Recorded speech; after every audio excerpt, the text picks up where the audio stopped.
அம்மாவுக்கு அப்புறம் அதிமுக அவ்வளவுதான், இவரால 4 நாள் கூட தாக்கு பிடிக்க முடியாதுன்னு ஏளனம் செஞ்சவங்க முன்னாடி 4.5 வருஷம் ஒரு வெற்றிகரமான ஆட்சியை எப்படி கொடுக்கணும்னு நிர்வாக திறமையால பதிலடி கொடுத்த இந்த எடப்பாடியார் நிஜமாவே ஒரு சாமானியனோட விஸ்வரூபம் தான்.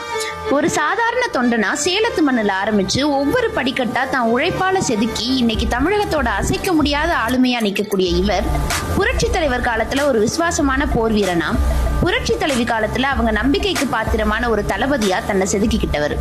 ஏசியாவிலேயே மிகப்பெரிய தலைவாசல் கால்நடை பூங்கா, அத்திக்கடவு அவிநாசி திட்டம், சேலம் ஈரோடுன்னு தமிழகத்தையே மேம்பாலங்களால இணைச்ச கட்டமைப்பு, இதெல்லாம் இவரோட நிர்வாக திறமைக்கு சாட்சி. தலைமை இல்லாம இந்த இயக்கம் சிதறிடும்னு கணக்கு போட்டவங்க மிரண்டு போற அளவுக்கு இன்னைக்கு கோடிக்கணக்கான தொண்டர்களை தான் பின்னாடி அணிவகுக்க வச்சு எடப்பாடியார்னு கம்பீரமா நிக்கிறாரு.